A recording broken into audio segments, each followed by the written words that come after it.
After watching the first season of this show, if there's anything that I could tell you that I've for sure learned, it's that yes, you can in fact have too much of a good thing, almost to the point where you kind of wish your brain would explode out of your head every once in a while.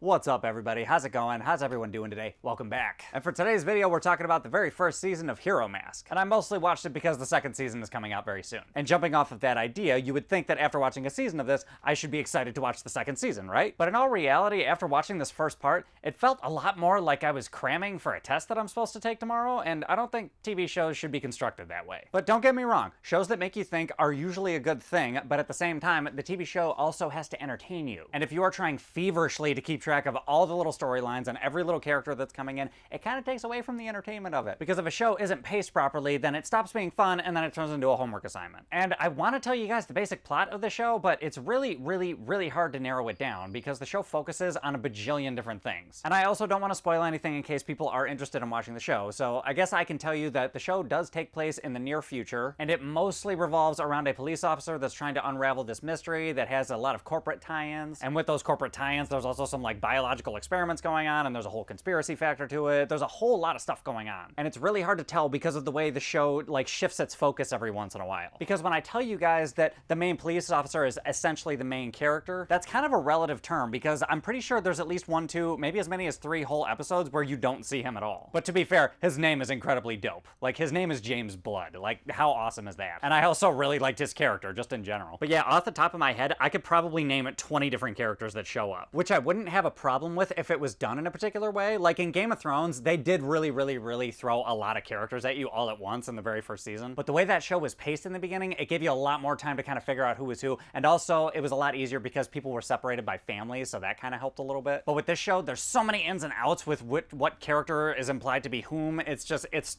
kind of crazy. In my opinion, they packed probably about 3 seasons worth of a show into just 15 episodes. And they're all less than 25 minutes also. And the whole reason why the show is called Hero Mask is because the corporation develops these kind of like paper mask things that allow for certain abilities to take place. And honestly, they could have just made the entire first season just about that. If I remember correctly, there's a few subplots that get wrapped up like 4 or 5 episodes in, and I thought they could have paced that out to be just 1 season all on its own. But besides all that, there actually is a lot of cool things about the show. I think the only other negative that I could come up with is that some of the editing was weird. And what I mean by that is if there's maybe an action scene or something like that, it's edited in such a like quick, funky way that you really don't know what happens until it's all over. It's almost as if you're watching a baseball game and you see a batter hit the ball, but instead of showing you the trajectory of the ball, it just shows you 50 different fan reactions, and then a second later, it cuts to the score changing on the scoreboard. So that was a little wonky, but I like the concept a lot, and I really like the whole vibe of the show. The futuristic feel was cool, some of the corporate espionage stuff was pretty intense, and a lot of the characters are pretty dope, but it's just like, they tried to give a backstory to some of them, and it really